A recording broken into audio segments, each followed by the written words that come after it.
Hello viewer, I have taken a frame in this way.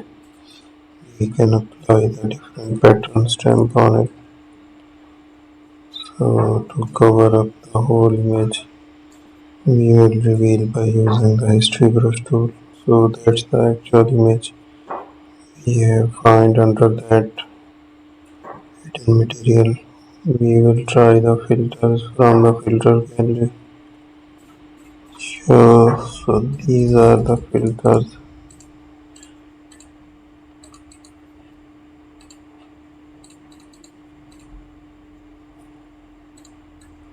It's a square size. We will use a history brush tool again.